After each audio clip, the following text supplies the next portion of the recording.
All right, welcome to the Non-Stuffy Attorneys podcast. Today I'm joined with DM Meador. Uh, yeah, thanks for joining me. And you're with the Lawyer Podcast Network, right? The legal The Legal podcast Podcast. network. Excuse me. Yeah, The Legal no Podcast. worries. Yeah, And you're with the non-uptight attorneys, correct? that's that's right. Yeah, the Non-Stuffy Attorney. Sorry, man. No Cool. Well, worries. thanks for joining us today. Tell me a little bit, just a brief synopsis, kind of what you got going on with the podcast. Sure. So a couple of years ago, I had a partnership in an SEO firm that really focused on authority positioning for attorneys. Having worked in the legal space for like 20 plus years, the biggest issue I saw with marketing, with quote unquote leads, is attorneys, I hear all the time, I don't need more leads, I don't need more cases, I need good cases, I need good people to talk to. And I really thought, that's because of positioning. And so when I started this company, and this concept, I really kind of came at it from the aspect of like, how do I help attorneys essentially emulate the situation that they tell me, which is if I can get somebody to sit across the desk from me, I'm going to win their business. So I was like, well, podcasting would be perfect for this. And then I was like, but they're not really winning business if they're asking questions. So I launched what I call authority pods, where I have a host, a stable of hosts, 6 or 7 hosts, who actually ask my clients questions about their practice area and their potential clients. And so we launched a podcast network. And essentially, what we're doing is building an ecosystem around attorneys sitting down for an hour every 2 months, essentially a half hour to 2 hours a month, depending on how often their show goes out. And we then take that time and we create audio podcasts, video podcasts, short videos, audiograms, website content. We have a YouTube channel for them. We have streaming networks that are launching, because the other thing I know about attorneys, besides the fact that they're frustrated about positioning and having to compete against people who don't have as much experience as they do, because everything appears the same, it's kind of flat on the internet, is time. They're trying to win business, they're trying to market on the side, they're trying to go to court, handle their current caseload, deal with staff, whatever it is. And so I was like, man, I need to do this as frictionless as possible. And so that's why we kind of started with that in mind, as being turnkey, completely done for you. But really, it's about cultivating ideal clients that come to you, and instead of saying how much, they're saying, how can I work with you? And that's really what we've seen. Like, we've been doing it a little over 2 years now, and we have dozens and dozens of testimonials where our clients are like, it's just, I know when they came from the podcast, I don't even have to ask, because of the way they talk to me and the way they treat me. And that's really what we designed it for. So we're excited about it. And now, because of the success of that side of it, we've had so many come to us that weren't lawyers, either friends of lawyers or they found us through different things. And so we've launched what we're calling the Authority Podcast Network. We've got maybe 10 shows on there in comparison to 250 shows on the Legal Podcast Network. But we just launched it in the last month or two. And, we just are really coming in and saying, okay, we know anybody who needs to kind of establish authority before they walk in the door can benefit from this sort of ecosystem. So that's what we've been doing and growing, and seeing a lot of, I guess you could call it success, most importantly for our clients. Yeah, that's really smart. That's really smart. So for our law firm, when we first started, we have estate planning, probate, elder Okay. law, Medicaid stuff. We started in May of 2020. Worst time to start, right? It was like we had Yeah. just moved to this area. We had moved from California to Florida, and 8 months before, hardly knew anybody. Plan was for my wife to network and do all that stuff, and that wasn't going to happen. Yeah. Right. So I have a marketing background, sales background, and first thing I want to find out, right? I didn't know anything about legal. Right? I'm not an attorney myself, right? My wife is, but I didn't know anything about legal. So I was like, okay, what does the general public think about attorneys? What is their viewpoint? Why do they hire one and not the other? Mhm. Sales is obviously important, but you need to get leads in first. So I read over 1,000 5-star Google reviews of attorneys and over 1,000 1-star. And I did a survey on it. And there was 3 things that kept coming up over and over again, right? One was that the attorney was knowledgeable, they were competent, they knew what they were doing, right? Which is kind of like, right, you start podcasting, right? You start Mhm. showcasing your knowledge and your competency. The the second thing was that the attorney communicated, answered the phones, replied to emails quickly, right? It's like the number one bar complaint is Yeah. attorneys, Oh, right? yeah. Ghosting them. It's unbelievable, right? With our marketing company, uh, it's like we'll run ads for an attorney and like, it didn't work. And then we look and it's like, hey, you got 15 calls yesterday and 13 of them went to voicemail. Like, Mhm. um, And your voicemail inbox says, "Sorry, this voicemail box is full." right. Right? Yeah, totally. Um, or they have someone, in India and the person hangs up, because they're not happy with, the receptionist. And then so communication was one of the points. And then the last point was that the attorney was relatable. They were down to earth. They were just like them. So that's how I came up with the tagline non-stuffy attorneys. Yep. Uh, and we basically took those three points and revolved our entire law firm around that. Okay, like, hey, this is what the general public wants in an attorney. And if we do Mhm. anything besides that, that's not, that's like counter to it. We've grown, we started at our house, just the two of it. Well, it was just her to start. And then I joined a few months later. But now we have, I think we're hiring our 26th or 27th employee, hit 5 million in revenue in 2025. It's really grown. And we get calls, right? The non-stuffy tagline for our law firm, because the law firm is at Cause Law Office, non-stuffy attorneys. And every single day we're getting 10 to 15 calls saying, I reached out to you because you're the non-stuffy attorneys. Yeah. Uh, and we haven't done podcasting for her, for the law firm. And I'm like sitting here thinking as you're talking to me, I'm like, what the hell are we doing? Like, why the So just so you know, I'm signing up my 3rd attorney from doing law podcasts where they're the host, and they're like, "Wait a minute, why?" Like, I don't know if you've heard of Michael Cohen, Trial Lawyer Nation. He's got like a sounds type. familiar? He's got like a. I mean, like it's mostly PI litigators, but he 3,500 downloads a week, which is pretty good for a legal podcast Yeah. designed for attorneys. And he was like, I've been doing my podcast for 8 years, but I want to do one with you now. Now I want a second pod. Like, and so it's kind of funny. It's one of those things like when I started doing it, I kind of assumed having like the host and putting the professional in the interview seat. I I almost assumed people were already doing that. I just hadn't seen it. Does that make you know what I mean? Yeah. I was just kind of like, I mean, if and because I'll have a lot of people challenge me. They're like, "Well, why doesn't the attorney?" And I'll say, "Well, let me ask you a question right now. In this podcast, I'm your guest. Who is being positioned right now as the expert? Right. It's me. I'm Yep. the expert right now.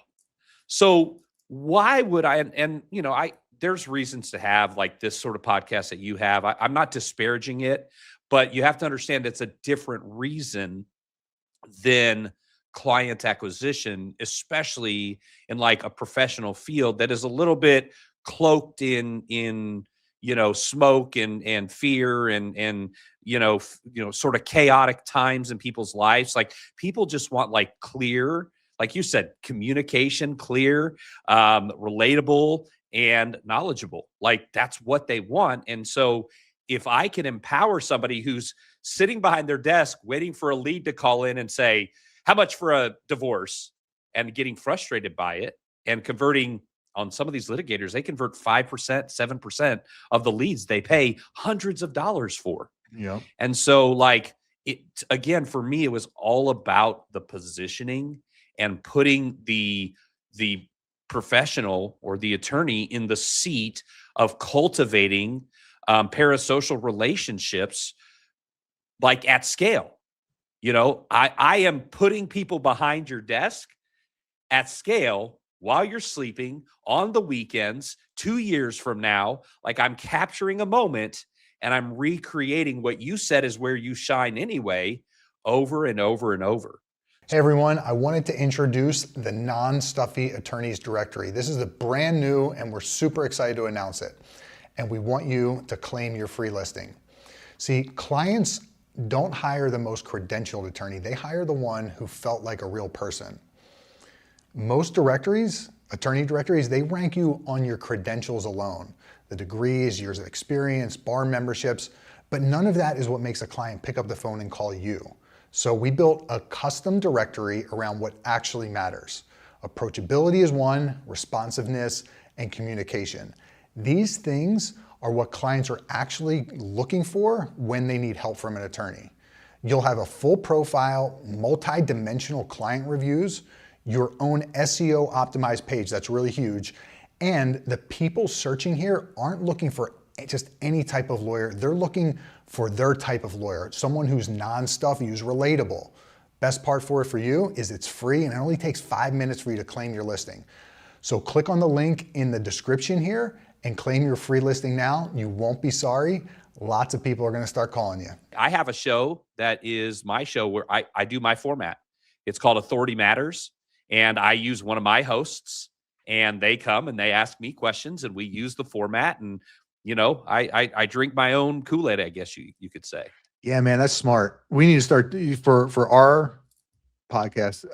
It's like, you have like realizations, cognitions about things. And I'm sitting here as you're fucking talking to me, I'm like, what the hell am I been doing? What am I, I love interviewing guys like you and other attorneys and just like conversing with them and doing this podcast, but it's kind of silly to not also be doing what you're saying, right? Like, okay, I'm an authority in the marketing and sales and that space, right? But honestly, I'm not being on a bunch of podcasts myself. I'm not getting interviewed a bunch myself. So why the hell aren't I creating that for me, right? I'm going to be able to generate better clips and that I can push out into social and all that stuff.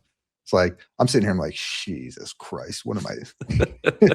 I mean, we learn every day, my friend. Like, right? You know what I mean? I get into this stuff too. And I'm just like, how has this been a blind spot for me being in this for decades? Like, I completely understand it, and like before we got into here, but it's like there's blind spots that have been there forever. And then there's blind spots that you kind of see coming, but instead of trying to get ahead of them, you get kind of like, you wait until they become a huge problem. And like if you don't mind, I'm going to transition and talk a little about my WebMD moment for lawyers that I was talking about. Yeah. Is that cool? Of course. So, I had mentioned to you, I think we're kind of coming into like the WebMD moment for attorneys. Cause I remember, a lot of physicians and people in the medical industry, when WebMD came out, people would come into their office, they would have like 10 pages printed off from their printer at home. And they would be like, okay, doctor, I don't even need tests. I don't even need you to know. I've got this rare genetic disease that 4 people in history have only had, but I have it based on this set of symptoms.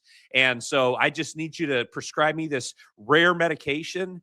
And that my insurance is going to pay millions of dollars for, because I'm sure this is what I have. And, doctors had to kind of learn to overcome that in their industry. And with AI, what I'm seeing is, because I've been spending time on LinkedIn, kind of, it gives you a chance to relate to people and find. I think that's how I found out about you, actually. I was like, why is there a show called Non-Stuffy Lawyers and I didn't get to be on it yet? So I sent that to to Sylvie, my VA, and was just like, well, why? What's going on here? Why am I not talking to this guy yet? But they're coming into the consultations and they're saying, okay, I'm getting a divorce. Here's how the plan is. ChatGPT already drew it all out for me. I want this, and I'm going to ask for this. And because of this rule and this, I'm going to do this. And da da da da. And the attorney goes, ma'am, we're in Texas, and that all is applicable to Tennessee. So they're starting off, and what I'm reading is they're starting off in an adversarial position to potential clients.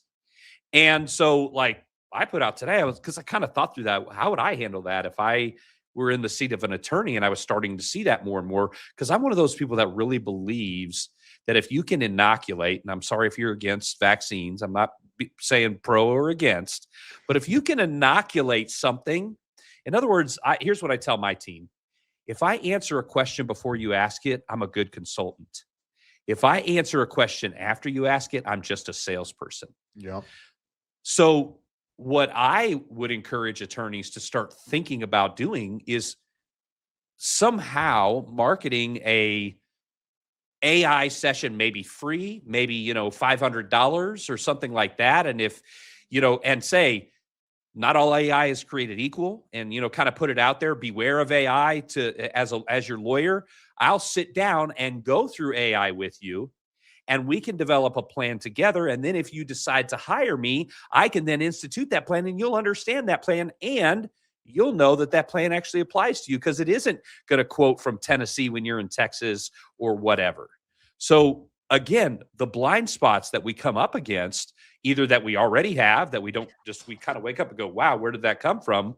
Or the blind spots that we see are going to be an issue for us, we can try to get out ahead of them. And that would help us in an even better way, I think.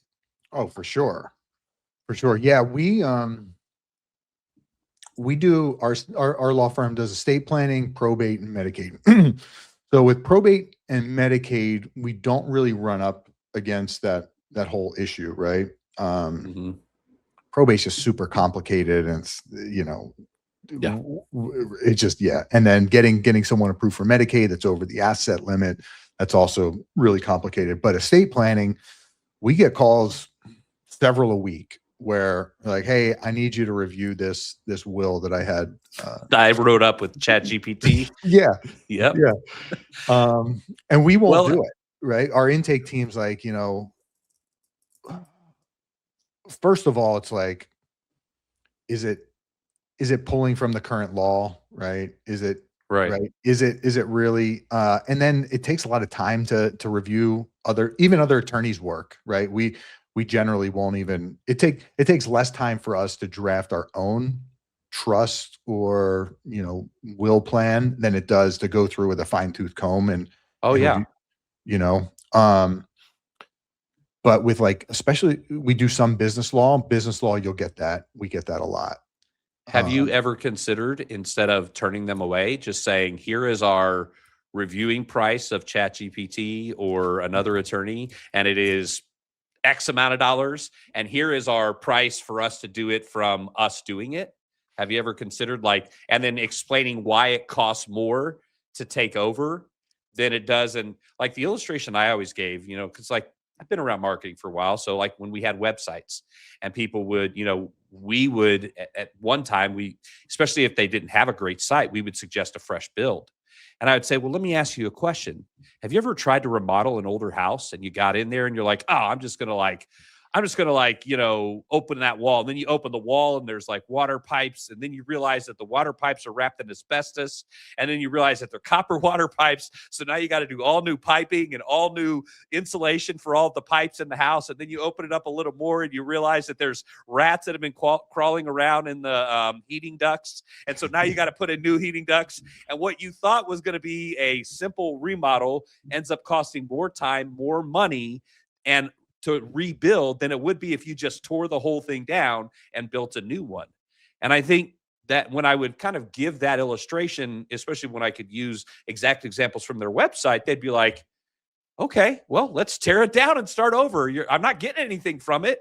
So, it's not doing me any good. I'm not getting any clients.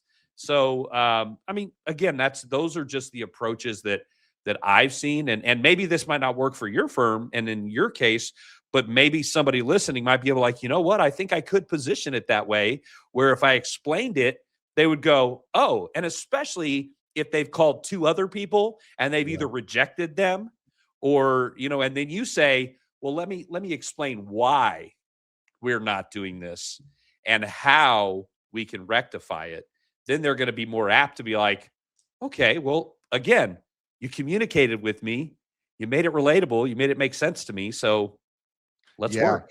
Yeah, that's good. I like that. I know my wife on some of the consultations is like, look, I don't know how deep she goes into explaining it. Like the analogy you gave is incredible, right? The remodel. Um, but she's definitely been like, look, it is going to take us more time and effort, and it's going to cost you more for us to review this document, look up the laws, right? And make sure it's all, everything's up to code, so to speak. Right. And it's easier, right? We know our documents, we know they're all tip top and blah blah blah. Yeah, but I don't know how in depth she goes on it, but I like what you presented. That's like a perfect analogy. So what you always want to do is you want to go example analogy. So you Yeah. say, or analogy example. So blah, blah, blah, blah, blah, blah, blah, the house. And then I would say, like, for example, on the document that you sent me, just let me give you one example. Here in this sentence, it quotes this case. This case has actually been, nullified for 12 years now. And if I were to file this, it would it would destroy your whole document just by citing this one case as a reason to do this. Yeah. That person's going to go, well, oh my word, if that one thing is gonna, like, how many more is that in there? You only have to do one. You do a good analogy and one example, that's exactly pertains to them. And 9 times out of 10, because you're appealing to logic and you're appealing to facts, so you're kind of like hitting like kind of both sides of it. Yeah. Yeah, she's actually told me about several like durable power of attorneys that she's gotten from other lawyers that have drafted them. That the one clause totally contradicts the other, and then if they try to bring this to the bank, it's going to be like the bank's going to reject it, stuff like that. Yeah, so you got some sales background in you, huh? I've been doing it for a minute, my friend. Yeah. Yeah. I mean, when you grow up in a situation where you have to make things happen if you want them, at 14, I had my first business. Doing what? And, Doing what?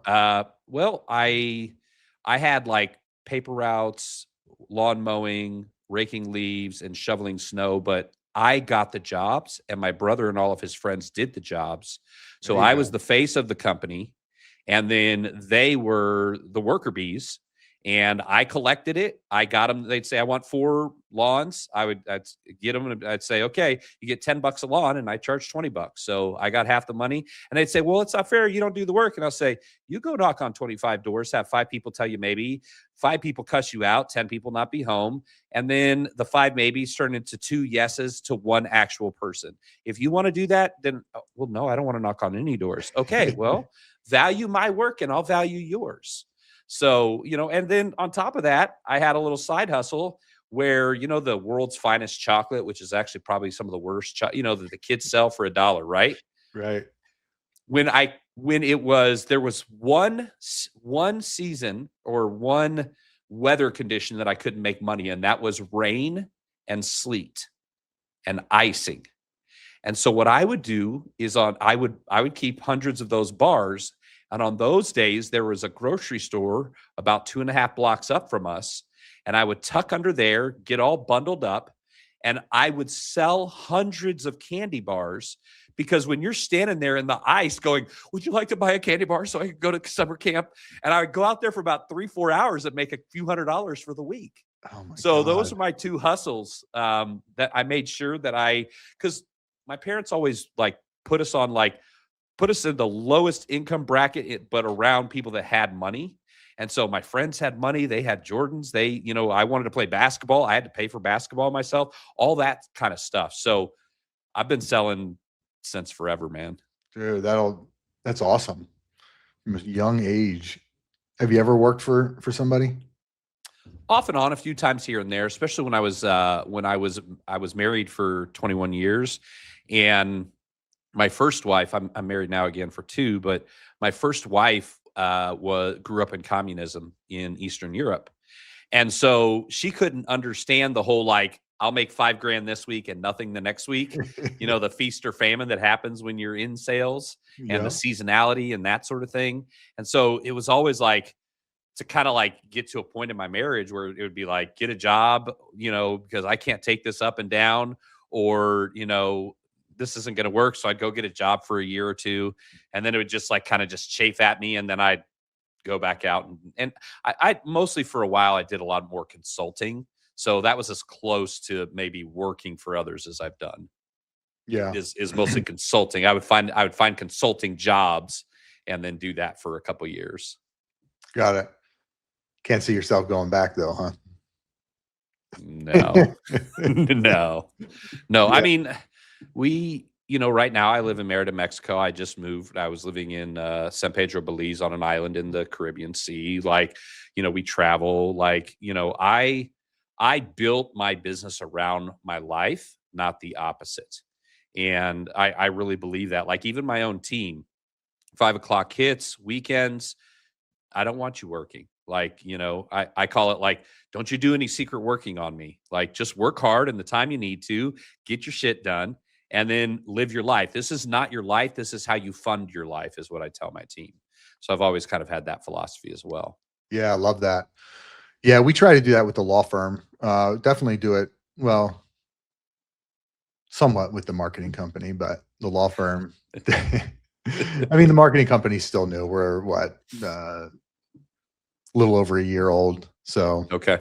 yeah, still pretty new. So okay. So an attorney calls you up, they sign up for you guys to do a podcast, and then you have a host that's interviewing them. Correct. Okay. And we do the interview based off of 3 things. Their ideal or their client profile. So who are they really trying to cultivate more of? And it's not just like, I'm a family law attorney. Okay. So are you really trying to cultivate custody, grandparents' rights stuff? Are you trying to cultivate more divorces, like high asset divorces, just men, just women? Like what is, like, if your book of business was completely nothing but X client profile, what would it look like? And that's where we start. And we use that. So we look at their client profile. We look at their brand profile, which is a combination of who they are and what their branding looks like. If it's old, stuffy, and I'm just like, is this who you are? Is this what you want? Do you need to rebrand? We're not really a branding agency, but we can kind of zhuzh up a little bit on the podcast and try to make the best we can with what we've got. And then obviously their jurisdictional profile. I like to kind of use the illustration of, like, if you come to me and you're like, well, my ideal profile is, people with $5 billion or more in assets. And I serve these 3 counties in Podunksville, Arkansas, with 15,000 total people. And there's no multimillionaires in my 3 counties, but this is, like, well, your jurisdiction has to fit your client profile. Don't just bring me like, I just want to work with 10 Elon Musks. Like, no, like, you've got to give me a real profile that is realistic for your jurisdiction as well. So we take that and we build the questions, and each session is like each podcast is like 7 to 10 questions about something very niche. So today we're going to talk about, going through a high asset divorce, and you want to keep something like the boat, the lake house, things like that. How do you approach that? Boom. And then we just have, and we send the questions ahead of time, and we try to make it really questions that attorneys probably get anyway, but more in specific instances. And then the good thing about it is that becomes cumulative. So now you do the podcast, you put it on YouTube, you put it on the audio outlets, you put it on the other now Apple and Spotify video outlets. Then you take and you pull that transcript, you make it into a blog, or you make it into an FAQ page, you put that on the website, you take and you make those short videos, you put those on LinkedIn, and, as many outlets as we can. We do 11 outlets for them. And the LLMs pull from the number 2 sources, LinkedIn. Obviously YouTube pulls from YouTube. So all of these areas we're pulling in, and we're essentially codifying them to their client profile on the internet and in social media. And that's the other good thing I love about social media now. Having done this since Facebook came out, like I'm a OG, I guess you could say, like social media marketer, because I've been doing this since it was just Facebook was the game. And I remember when Instagram came out and I was like, great, another social media site, right? Like that's how old I am in this industry, if you will. So And it was just pictures to start.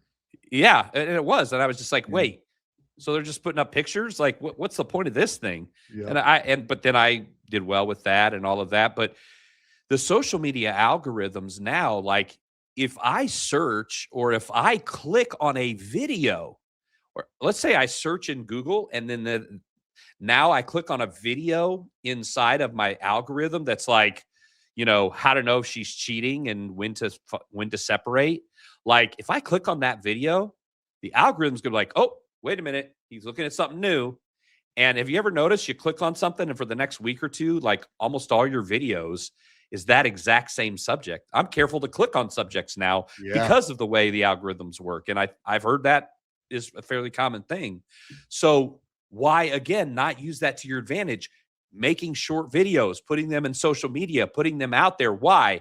Not because your 250 Facebook followers necessarily are going to see it, but because when somebody else in your market, because they need to provide local, relevant content that keeps people engaged, that's what social media is trying to do. Keep you on their site for as long as possible, or in their app or whatever. So we're just propagating, social media daily post. If you come to us, you do a 30-minute podcast, you have a month's worth of posts on up to 11 social media outlets for 30 minutes of your time, plus site content, plus a YouTube show, plus now your own streaming TV show, so we're just building authority and taking advantage of the way the algorithms work is what we're trying to do for our clients. Yeah. I love that. What we did from day one is, so what you're doing is better. We've essentially done the same thing, but without the podcast. And I think it's more time consuming. So like I mentioned at the beginning, right? The general public wants knowledgeable, competent attorneys, communicate well, and who are down to earth. So I took that information. I was like, okay, well, we need to create authority content. And, I have a video background, and I started like typing out scripts, putting them on a teleprompter, have my wife read them off a teleprompter. And then I'm editing the videos. A 3-4 minute video is taking me, 2 days to edit and do all this stuff. And she's fumbling, and we got the lights all set up. It's just like this whole major production. Yeah. Then we met this attorney over in Tampa in 2023 who kind of mentored us a little bit. And he was doing TikTok videos. And he's like, hey, I'm going to generate 2 million in revenue directly from TikTok this year. And we were like, what? And he's like at his son's baseball game, and he's got the camera up here and the wind's blowing, and it's like you can only hear half of what he's saying. But that aspect of it brought about the relatability-ness of him. Like, hey, he's just like everybody else. The general public views attorneys as stuffy and stuck up. That's really what the perception is, even though it's not. It's only true for a small percentage of attorneys. Like any other industry. Right. Right. Right. Every industry has this preconceived notion of what that is. Yes. And attorneys have that stuffiness. That's what the public thinks of them. So we basically duplicated what he was doing with TikTok. And so even up to today, at the end of the day, she's taking her phone, filming a video, right, on her iPhone. She got a little ring light set up, talking about some legal subject for, 2 minutes to 5 minutes in length, talking like she's just explaining it to a client. She stumbles, fine. If she curses, fine, right? Just be yourself. We don't edit it at all. Maybe a little bit of color correction, but not much. Right. Then we upload it to YouTube, take the transcripts, download it, create a blog post out of it, put that video on all the platforms, and then we send that video out to our email database. I think we have like 16, 17,000 subscribers right now. Send that out 4 times a week, right? Just helpful content. But I think what you're doing is better. It's going to be more it's going to be more professional, right? And you can get the content, like you said, within 30 minutes or an hour Right. a So it's month. like batching. It's like Right. batching is all it is. And I like to use the term, so you have professional, and then what I try to do is professional. So like personal and professional into one. PER professional is it looks better on paper, right? So most people are being professional. I want you to be professional.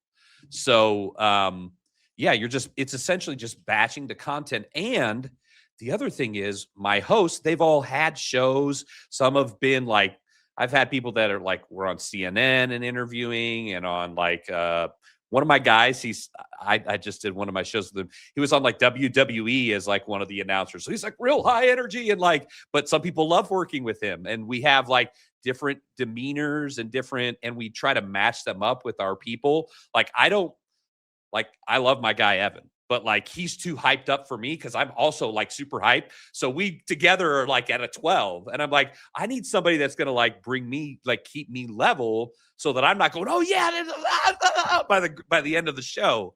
So we try to do that with our attorneys too. And so we allow them to either pick, or we recommend, and we say, hey, have you tried so-and-so? I think they'd be a good compliment to you, so that it raises or basically brings an equilibrium to the delivery of the attorney. And I think, again, that helps as well, because now they're just chatting with Leanne, who they've been doing a show with now for 3-4 months. And, oh, hey, Leanne, good to see you again. Yeah, no. Oh, yeah. Well, typically, and it's a whole different dynamic than even guesting on a podcast. Like, I'm comfortable with it because, I'm conditioned to just in any moment be able to talk to anybody and have a conversation. But most people, they have to kind of warm up to people a little bit. So if you can have that person that elevates you, but yet still like helps kind of keep you on track. Like, and I've even like some of our testimonials, the attorneys are like, sometimes I get a little bit in the weeds and I start using the big language, and then the producer or the host will, hey, John, stop for a second. I'm a person here. Can you talk to me? And I go, okay, yeah, let's do that again. So, and then they'll redo it. And so, I think it helps, like, because I do think sometimes we get in our heads. Like, let's be honest, like, you and I could start geeking out on marketing, and 90% of the people that are listening to this would be like, what are they taught? CPMs and IPCs, and like, we could just start talking like that. But would it really benefit anybody who's here to learn versus here to just like maybe follow along because they're in the same vein as us? Yeah. Yeah, absolutely.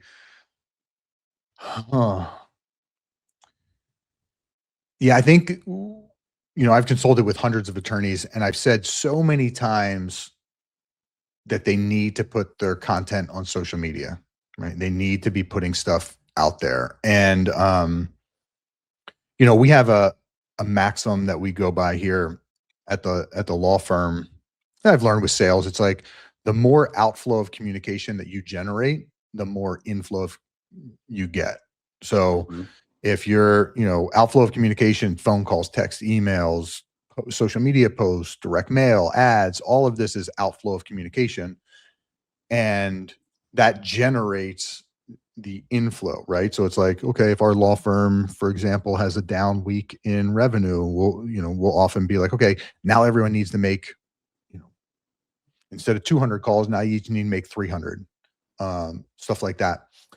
But so I'm constantly consulting attorneys like, hey, you need to do videos. It showcases your knowledge, your professionalism, your relatability-ness. A lot of them get hung up on how they look, how they talk, right? Like having to edit them or constantly redo them. They don't have the time to do it, that type of thing. And I know that being in a podcast, and if you have a good host, right, someone who like you feel comfortable with and all that, Mhm. you're going to generate a lot of content just kind of off the cuff. Yep. Um, you know, and like my wife, she's very good now at talking to the camera and being herself, but it wasn't always like that. Like when we first started, it was she for one, she tried to avoid it. So it's like I'd have to like chase her down every single day and she wanted to slap me. And then yeah, she'd spend an hour. I'm like, what are you doing? Spending an hour. She's like, oh, I had to redo it a bunch of times. And it's just like, no, you don't have the time to do you don't have the time to do that. Yeah, I mean, like for me, for example, even in podcasting. So I had a podcast in Austin, and it had nothing to do with legal or business or anything. It was really, it was called ATX AF, exactly what you think it means, in 2019. And really, the premise was like Austin's cool. Like everyone says Austin's cool, but no one's really showing what is cool in Austin other than when they go and experience it. So I got like a camera crew, audio crew. We would set up at like kind of cool places around, or we'd take a camera crew and go around. And it was like kind of YouTube show slash podcast slash whatever. And I learned a lot of lessons in that. But even when I kind of then started this last year, I was like, okay, I really need to get out, and I'm the podcast guy. I don't have a podcast, and I'm not going on podcasts because I sold my first 100 clients. So I was selling and building my business. We just started in May 1st of 2024 was when we officially launched. We are now a little over 2 years later, and we are 250. We have 250 shows, 80 people on the team. So, but like in the beginning, I mean, I was grinding and I was focused on what I focused on. But then when I got some people in place and I got some executives to sell the product in place and I got the marketing systems all in place, then I was like, okay, now how can I be of value to the company? I was like, I'm going to go out and podcast. Well, I'd mostly been a podcast host, really hadn't been a podcast guest. I do have a lot of public speaking in my background. I was also actually a minister for almost 20 years, from 16 to 36. And so I can hold a room of 30 to 3,000 for 30 minutes to 90 minutes. Like, so I remember my first podcast I guested on, and the lady said, so tell us about yourself. And I'm just like, well, and 22 minutes later, she goes, okay, well, I think we have time for one more question. And so, like, we all got to start somewhere. And I remind myself of that all the time. No one is born with knowledge. We have to accrue it as we grow. And so, when I approach a new area, I know I'm going to be falling on my face and answering a podcast question for 22-minute monologues. But, like, how do we get better? Now I'm down to 5 minutes. I know it's supposed to be 90 seconds, but progress, I guess, right? Right. Oh, that's funny. Yeah. I mean, one of the philosophers what said the wisest man knows that he knows nothing, or something along those lines, right? Yeah. There's always room to improve. Yeah, and our podcast has gotten better and better. It's like I probably cringe at some of the earlier episodes that we did.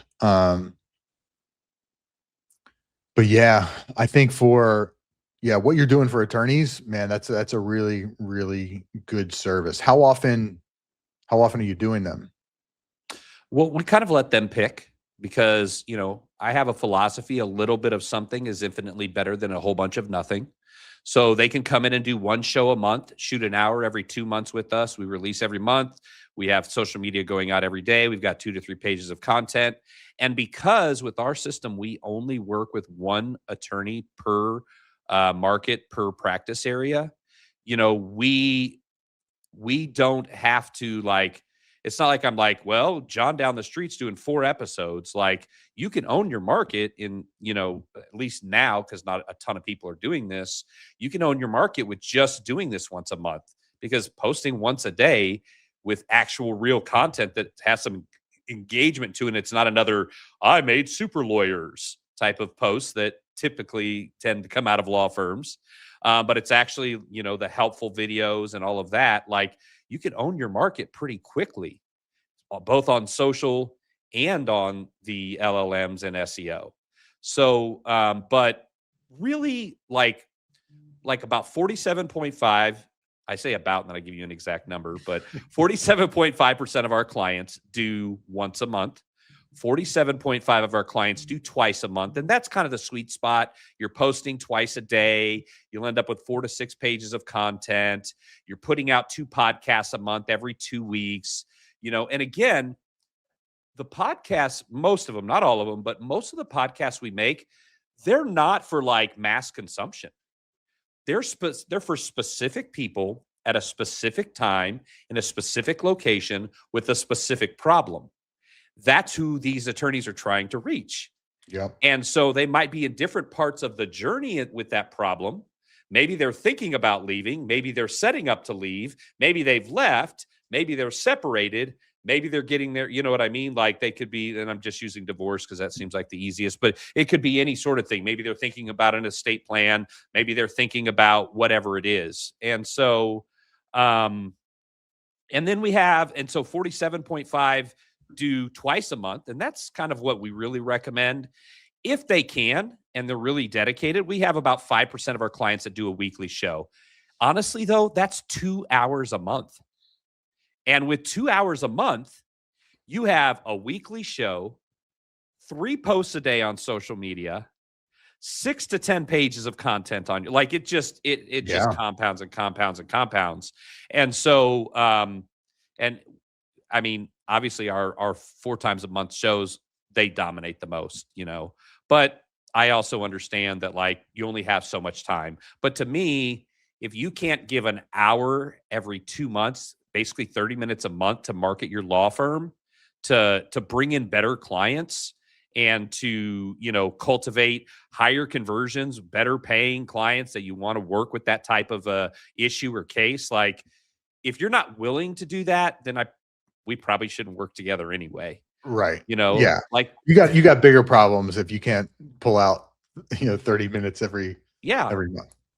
Yeah, exactly. Like, and I understand court, but we offer and we're learning as we grow. Like, we offer evenings, we offer weekend slots. So don't tell me it's court. Don't tell me it's clients, because my team will meet with you. My producers and my hosts will meet with you on the evenings and the weekends. And we're testing out. Are you familiar with asynchronous recordings? No. So Riverside is just, and I've said we got to be careful, because I don't want people leaning on these, and I think it'll take away from the dynamic, but for certain people. But essentially what will happen is our host will record, and then we send it to our attorneys, and then our attorneys hit record and they record it, and we edit it together as one conversation. So then they could do that anytime. Like, literally, they just got to be set up and talk. I think that there is a lot of value in having, number one, a producer, because the producer is going to go, "Hey, we've got some static on your line. Is your cord by chance sitting next to? Oh, it's right next to the power bar. Can you just move it over 2 inches? Yep, perfect. Yep, not hearing it anymore." And so there's a lot of value, and conversations are all about energy.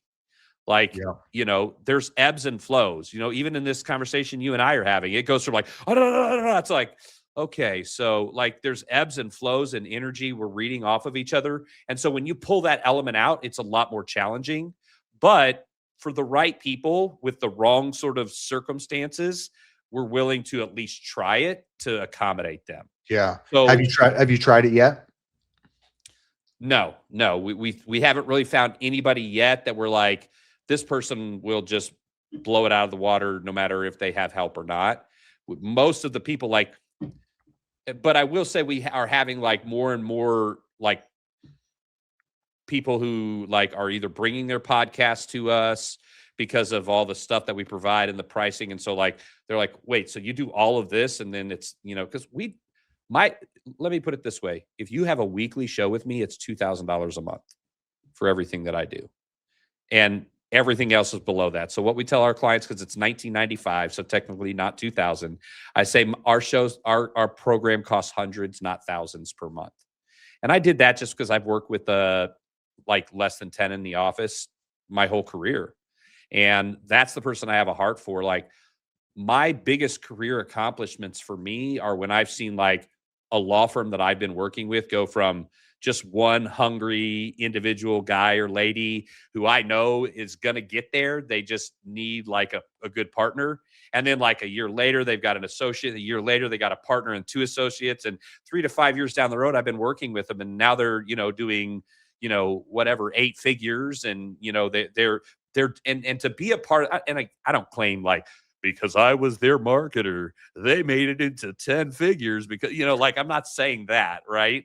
But I am saying it's a privilege to be a part of that sort of journey, to see someone grow their business and know that you went on that journey with them and you contributed to it. And so that's where my heart is. Don't get me wrong. I have a few clients where they're big, huge, and they got like 3 or 4 attorneys that they want to just develop their personal brand. And we do that show for them. Like, I'm not going to turn that money away, but like the structure of how I built it, with it not costing time, not costing a ton of money, not, and doing a ton of stuff for you. I built it with a certain archetype of an attorney in mind. And that is, 1 or 2, 3 attorneys in the office, kind of like working, and like, I'm not always, but in a way, sort of their outsourced marketing, at least for now, until they grow to a certain point. Because as well as I do, no matter how good you are at any sort of marketing, you have to diversify it.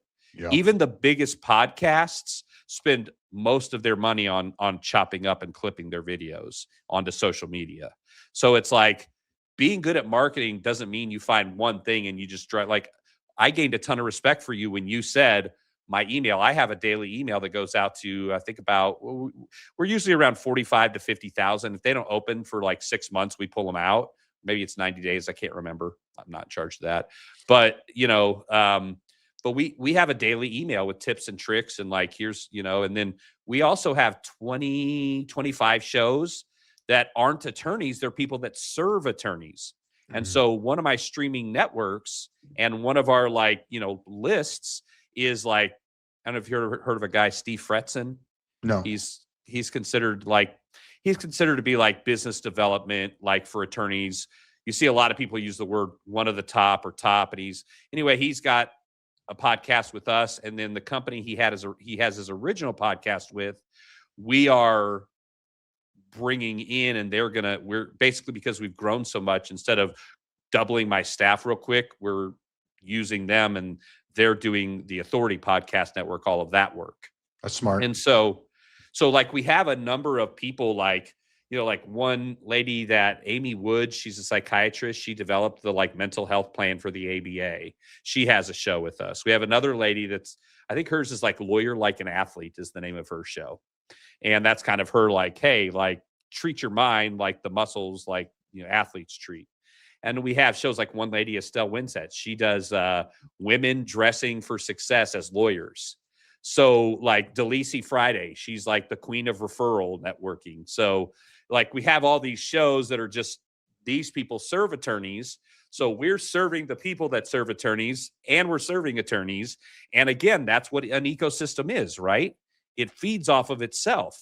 We're providing content and working with content providers and building something that is, in my heart and my mind, something that is, anybody who's a part of it. And I get this a lot, like, hey man, how do I get referred to your network? And I'm like, the only people I refer are people who are part of my ecosystem. Otherwise, it's not fair to my ecosystem. So if you want to talk about being a part of my ecosystem, I'm happy to do it. Now, that might sound self-serving to some people, and I'm sorry, but like, how am I going to recommend you as an AI guy when I have 2 guys that are paying me X amount of dollars per month for different areas of AI for the legal industry? And I'm going to recommend you? No, I'm not going to do that. So just like if somebody says, hey, because people think we're a referral service. So we get emails like, I'm looking for an employment attorney in Florida. Do you know anybody? And I was like, hey, do we have a client that's who we refer? So like, that's what I do. Like, why would I do it any different? Yeah, makes sense. Makes sense. Yeah, I mean, that was kind of how, not kind of how, but no, the whole Non-Stuffy attorneys agency, right, kind of came about. uh, our marketing guy who was doing the marketing for At Cause Law Office was just crushing it. I had worked with 3 different marketing companies who just sucked ass, and found him. He took us from like 1.5 million in revenue up to 5, and yeah, we decided to partner together. And I had wanted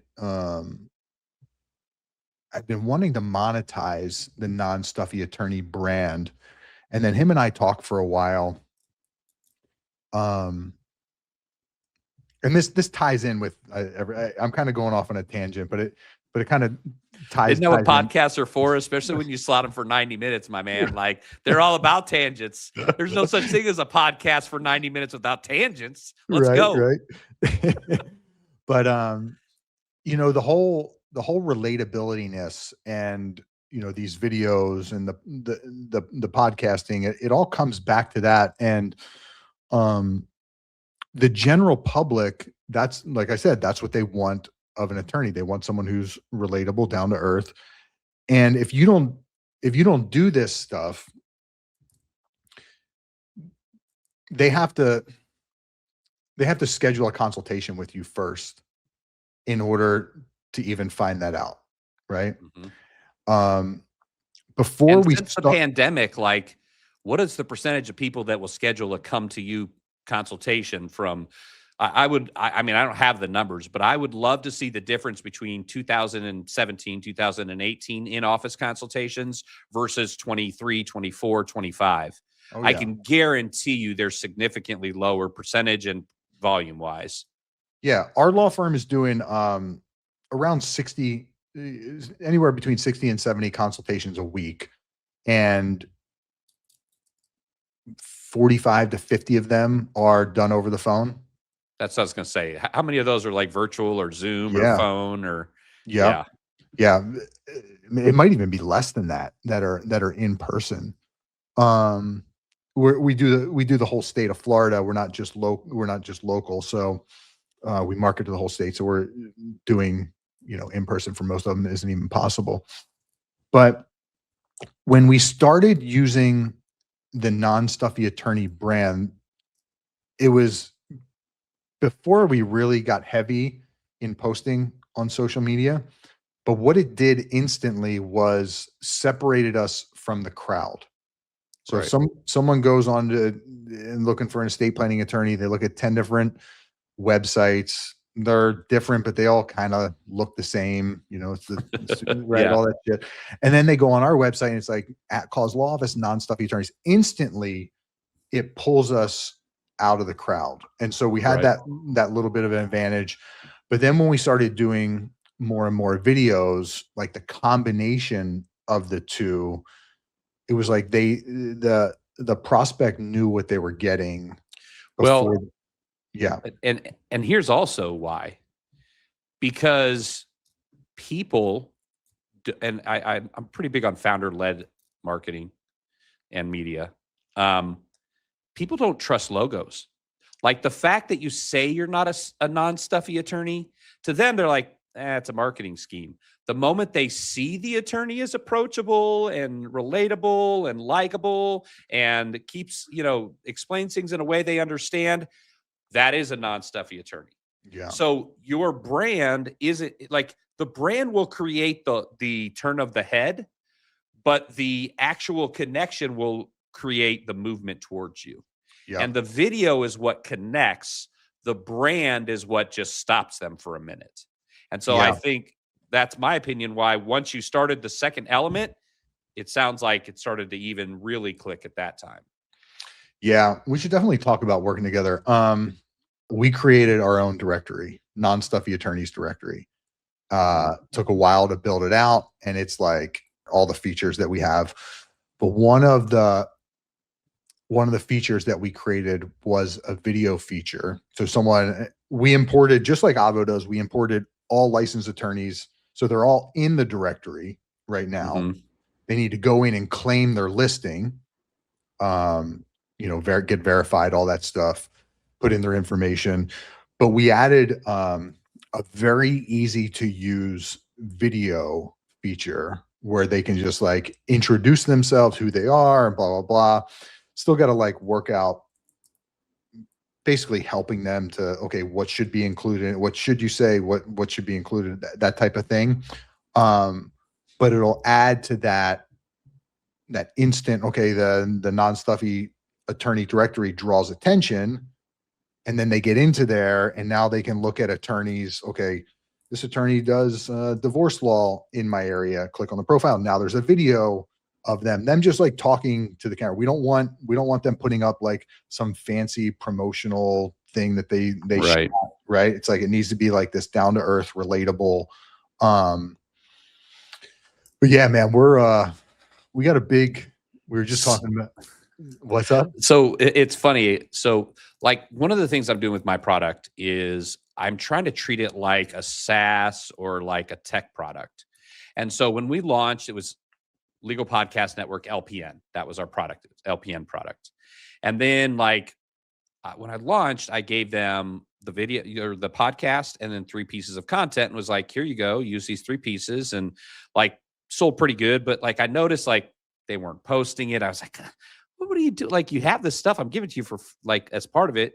So then that's when we launched LPN 2.0, which was when we added in the 30 pieces of content, the stacking, us posting it for them, the everything else. And then I was like, okay, we got to do more. So then I was like, LPN ecosystem, which is where we added in, we have the streaming television networks that are live. And then we also have 25 of our clients in beta where we do white glove matching of like guest spots on other podcasts, so that, because again, you're an authority. So you have your podcast and you've appeared on blah, blah, blah, blah, blah, blah. Well, one of the next things we're looking at doing is besides like, I'm trying to figure out a way to maybe work with PR, because I have PR firm people who will contact me and be like, hey, do you have anybody who could be on a show tonight? So if I actually had a stable of like my clients who we could just like have their text and be like, text them at 7:30, hey, the 10 o'clock news in your market wants or whatever, wants somebody to speak on this issue in the news. We're doing that.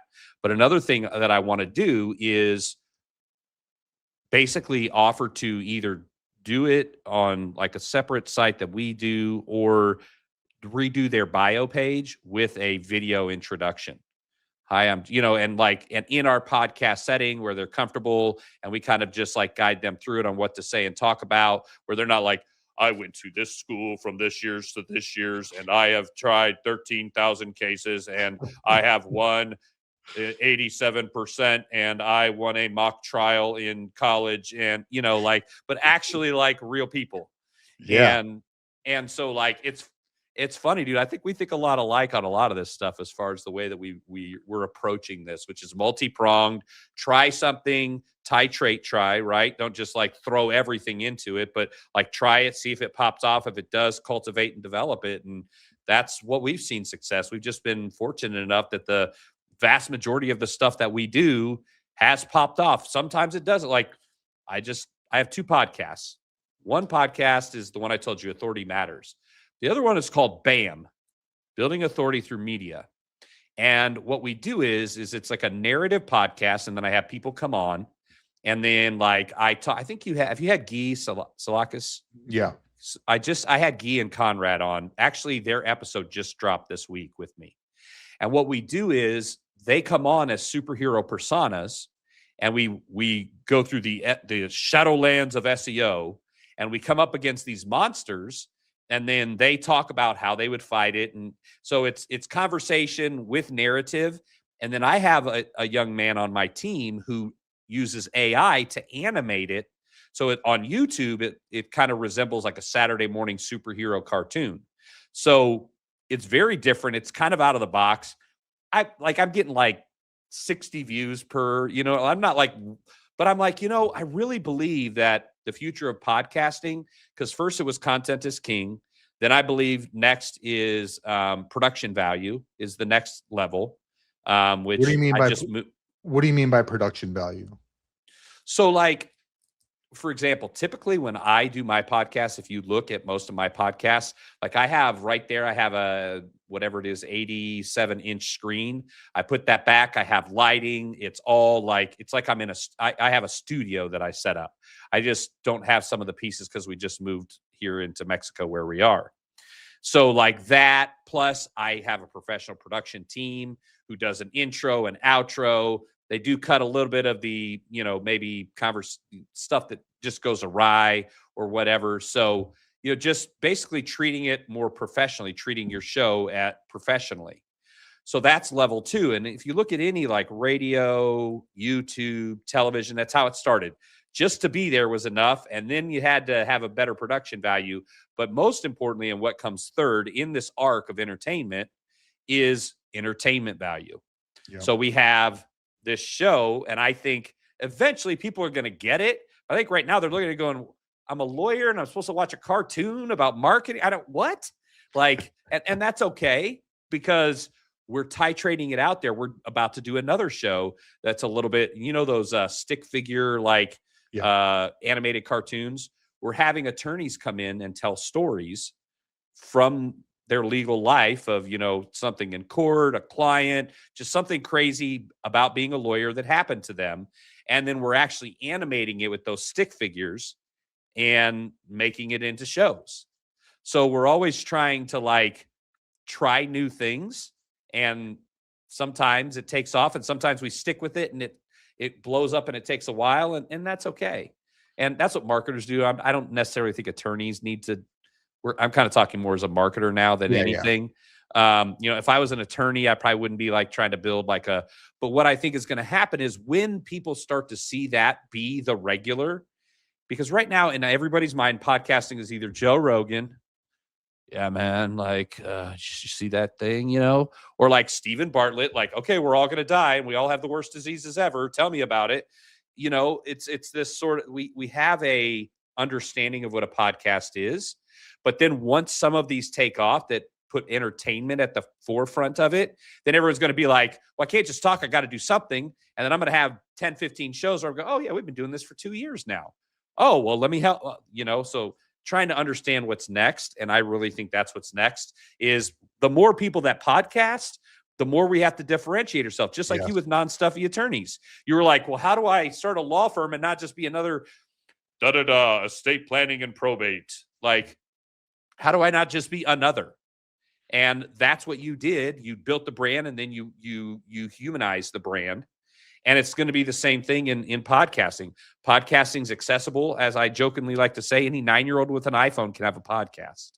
So how do you, and that's the other thing, like why I think production value is so important. Because think about this, you're telling people you're worth $550 an hour as an attorney, and yet the kid down the road that's 16 has more production value on their podcast or YouTube show than you have. Like something's missing there. So what was that? That's my tangent. That's all right. You got me thinking now. I mean, we were talking about building out a podcast studio here. Space is the fucking issue. Is that your office right there? Yeah. Are you building it because you want to have guests in, or are you going to be the only person sitting there? We're going to be remote. No, we're going to have in-person guests. Like, okay. Yeah. Suggestion. Yeah. You've got enough room to build a studio for one. Just, you got to control your light. You got to control your sound. Yep. You said you have a background in video. I'm sorry. I didn't mean to, that might, but you know this. I'm very offended you made that comment. I can't believe you. How fucking dare you? But make a studio of one and see how it works for you. See how you feel about it. And then you'll know if the investment for a studio for 2 or 3 people is worth it. Yeah. Titrate the experiment. Yeah. Yeah. Yeah. The problem is that these glass walls are just like. Just hang a curtain. Just hang one of those like theater curtains. You just shut it. You just show your. I mean, I use them all the time. That'll dampen some sound too, right? Exactly. And then you put some foam up behind you, and then you basically just need the equivalency of here. Let me show you something. My office is a mess, but that is my podcast space once it's done. Okay. It's 87 inches. I'm going to take, and right back here, I'll have my big light. And then I'll have my camera essentially where this camera is.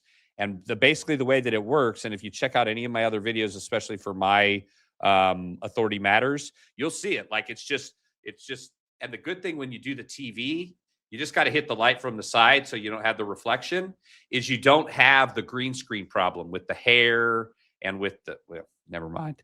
But but you know what I mean? Like the green, you accidentally have like green polka dots and it looks like you got bullet holes in you and like crazy stuff like that. So like the TV screen works really well. You come in from the side, you do the DSLR at the front. And what I'm doing is, the other thing I'm getting is I'm getting a teleprompter, but I'm getting the teleprompter with the camera behind, the camera mount behind it. Yeah. And then I'm just gonna reflect up onto it instead of my words. I'm gonna reflect the person that I'm on screen with, that's interviewing me. So that I just look in the camera and talk to them, and I'm just looking them in their eyes, but I'm actually looking at the camera. I love so that's that. kind of my next level. So where are you going to be positioned? So with you have the TV up on the wall there. Where I are stand in front of it. You'll be in front. So the TV will be in your background. Correct. And then that allows you to have any backgrounds you want. You could just use, I have one that I like because everyone's like, are you on some big stage? It looks like I'm on like a stage and stuff, but like I've matched the background. Like I've went on podcasts that I've like wanted to make an impression, and I like matched their background, had my team create a background that matched theirs. So now the aesthetic, and that's the thing I was trying to get to with my clients, is get all my hosts to have TVs and then my like top clients to have TVs, and then the aesthetic, it'll almost seem like they're in the same room with each other. Mm-hmm. Yeah. What do you think of this current, I got a fucking monkey toy sitting on the ground from the dogs. What do you think of my background? Like some people have mentioned like, okay, it looks cool because you see like people walking throughout the office. You see that it's like busy. What is your thought on that? Or is it kind of I think for a conversation, here's the thing. If this show was to cultivate business, I would say that, because cultivating business in a podcast is a different approach than cultivating viewers in a podcast. And we need to start understanding that in podcasting, because so many people are like, I'm going to start a podcast. I need to get like 1 million viewers. And I'm like, whoa, hold up. You're a PI in Atlanta, right? Yeah. How many cases a year do you really, well, I gotta sign 5 a month, 3 are viable. And, with my rotation, I'll settle 1 to 2 a month. Okay, what are you wanting to do? I'm wanting to double that. So you want to sign 10. So you need what? 20 to come in that are, if they're highly qualified, you sign another 5. Then, okay, so how do we get to that? So winning business, you only need 100 people a month that are watching your podcast because you're talking about TBI in Atlanta, right? Like, you don't need 2 million people to watch TBI in Georgia. You need 2 a year to come in the door.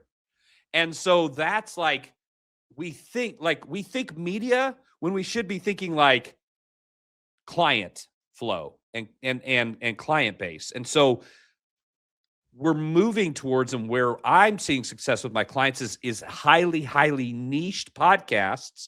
Like I said before, not for mass consumption. Yeah. And so if you were telling me I want to get clients for my marketing firm, and this is what I want them to know that, so what are you trying to convey? I'm trying to convey that I know my stuff and da-da-da-da. I would say I would put something that looks like it's supposed to be there. Right now, it looks like you're in your office, you got a mic, you got your computer in front of you, you hit stop with work for a bit, and you chatted with me, which is fine. And if that's the impression you want to give, but people, especially in marketing, and this is why like I've almost canceled every podcast until I get my studio up, because here I am talking about looking good, and I got like a Darth Vader chair and this camera that's wonky because it's not the one I normally use, and it's AI. But like, the people are not understanding, like, this is why I have this podcast. I want to grow my practice. I want to grow my business. And so I need, I need whatever X amount of results is. I don't want millions of views. Like I like to use the illustration of, what's better? A podcast that gets 1 million views. They're in Bangladesh, South Africa, Minnesota, wherever else, everywhere but Florida. But you got 1 million views, and guess what? YouTube's going to send you a check for $4,000. Or you got 50 people, but 10 of them called you and 5 of them hired you. Right. And I'm going to guess, I'm just going to throw a fee out on an estate plan at $5K. I'm probably a little under based on, but give or take. So $5K, that's $25,000 in business versus $4,000 of a check. Right. Like that's the mind frame that podcast, like when you're podcasting for business versus eyeballs. I So like it. You got my wheels turning. Yeah, you definitely got to be more intentional about it. And we have not been I'm glad we're doing this. You're schooling me on some really good stuff. I don't know how this ends up happening. I jump on people's podcasts and they're like, I'm such a bad podcast. I'm like, no, dude, like you're doing it. Like, what does it matter? Like, first of all, the fact that you get past 5 episodes puts you in the top 10% of all podcasts, period. Yeah. We've gotten quite a bit of business from people that have watched this podcast. Or like they call us up, oh, I saw Joe's podcast, blah, blah, blah. But it's like, where can it improve? Oh, exactly. Right. Exactly. It's like, okay, you're looking at the future of podcasting. Okay. How do you stand out from the crowd? So like, what you're doing now is successful, right? Okay. Keep doing what you're doing and then start adding on things, testing them. Is that right? Is that not right? That's, I've seen that a lot with just like law firm owners, even business owners. They see a new shiny object. Their business is going, everything's going well. They're doing some sort of marketing and leads are coming in and they get sold some shiny object. So they stop doing what was successful, do something else. And now they're a complete mess, or there's what they're doing right now has a small dip. They start saying that doesn't work. So then they do something else when the other thing did work. It just, whatever. Well, that's why I say to myself, titrate and experiment and try. Yeah. Because when I was younger, I mean, here's the advantage to being an entrepreneur at 22 years old and starting a business that does $4 million its first year. And then 3 years later, not having that business. You know what I mean? Because your partner, blah, blah, blah. I won't go into the whole story, but and I've had other business ventures that did well and I sold for pennies on the dollar to save my marriage, blah, blah, blah. You learn lessons that some people learn in their 40s and 50s. You learn them in your 20s and 30s. And so like, I don't know. You know what I mean? Like it's just some of that. I've done that stuff plenty of times to where I've been like, okay, when I try something, I'm not running away to the next thing, and I mean, yeah, attorneys all the time. What do I hear? I had 3 attorneys that started with me in 24, not just 3, but I'm going to give you the story of these 3. Come 20 of 25. You know what? We're not going to do it this year. We want to try something different. It went really well. We liked it. We like you. We just want to try something different. I said, okay, well, I'm here. They come back a year later. Now, there's a couple things I do. One is when you sign up with me, whatever your rate is will always stay your rate. And if you upgrade, I will upgrade the price on your contract. So I think that means something. The other thing is, like I said, I give exclusivity. So this guy leaves, he paid me X amount of dollars. He comes back a year later. We're 40% higher. One, because he had gotten a deal because I was new and I was aggressive. He's like, how about this? I was like, all right, let's go. I wanted the client. I wanted to learn, wanted to grow with him. I knew what I was doing. I've been in marketing a long time, but you know what I mean? It's a new business. Yeah. So he comes back and he's like, and this happened with 3 different people. They came back and they were like, so yeah, the podcast thing, we actually got more business from it this year that we did last year than all of our other marketing combined. And we're really feeling bad about that we started and stopped. Can we restart? And I said, sure, here's the contract. Oh, whoa, it's way more. And I said, listen, I made an agreement with you. All the other customers that are still with me, my first 10 clients, 7 of them are still with me. So, I'm I'm happy for that. And they still pay way less than everybody else. And as long as they stay active, and some of them have like one guy, I gave him all 5 boroughs in New York for personal injury. Wow. And he's paying for once a month. Now our other products, we sell 1 borough because we've learned. Yeah. But PI has all 5 boroughs for $542 a month. Why? Okay. Why are you doing that? Why are you doing exclusivity? Here's why. I know it's I know it's good for the client, right? Yeah, But that's why. yeah, but do you really think that there's? I think there's an advantage to it for them, and I think that. Yeah, but do you think it's that much of an advantage for them to hurt you?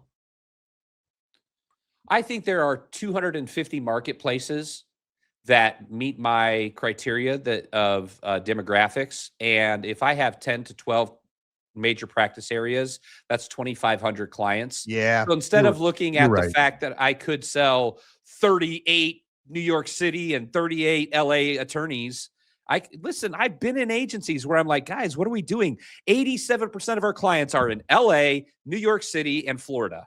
Yeah, like, what are we doing? So like, I'm not going to be that guy. Like, I think it's disingenuous. How many attorneys have I talked to that have been like, yeah, man, like I was paying this one SEO agency like 25 grand a month. And they told me they were going to give me the top. And then I found out my top 3 competitors, 2 of them were working with them. And I'm just like, oh. And so to me, being in the industry as long as I have, I want to, they invest with their money and a little bit of time with me. I want to return that investment by saying, okay, fair enough. Now, I'm not going to go tell you that I'm going to make you the authority for your case type in your market, and then your 2 competitors that are also going for those cases. Listen, I can't stop them from having a podcast, but there's no one else I know that's taking a half hour and stacking and the way we're doing it with the knowledge in the industry that we have behind it. You know, yeah, there's kids out of college that'll stack for you, but they don't know this industry like I do. Yeah. So like, I would rather have those relationships for years and years than always be burning to try to get more and get more and get more. And I've done this long enough to learn that the long-term relationships, and honestly, you know as well as I do, with onboarding costs and cost of acquisition and everything else, it costs too much damn money to get the client in the first place. I don't want to burn them out 6 months down the road because they discover I sold their, like, that's money wasted. Yeah, that makes sense. You said 250 markets? Is that what you said? Yeah, there's 250 markets with at least 200,000 people in them in the United States. And at 200,000 is a fairly competitive market for the legal, especially because then you'll have like, other like when you go MSA, there's even more usually. Yeah. But yeah, there's about 250 markets. So if you have 10 in each market, that's 200, Yeah. that's 2,500 clients. Okay, so right now our marketing company is not exclusive. Now you got me fucking thinking about things again. What's your bill? How much do I owe you? Yeah, exactly. Yeah, Well, man. listen, I promise my wife every day at 1:30 our time I will be there for lunch, and it is 1:28 here. 128. All right, brother. So let's wrap it up. Yeah. All right. Anything else real quick? You want something from me? 6 seconds. How are we going to find you? My website, thelegalpodcastnetwork.com. Find me on LinkedIn if you want to have a personal relationship. Not personal, but like a LinkedIn sort of like, hey man, how are you? Read your stuff, watch your podcast. LinkedIn, Dennis, DM Meador. Let's go there. Like, that's how they'll find me. And of course, in the show notes, it's all down there for you, my friends. Awesome, dude. Awesome. Hey, really appreciate it. I'm sure listeners absolutely love it. Lots of helpful content. Thanks for being on, man. All right, man. We'll talk to you soon. Thank you. All right. Awesome. Bye.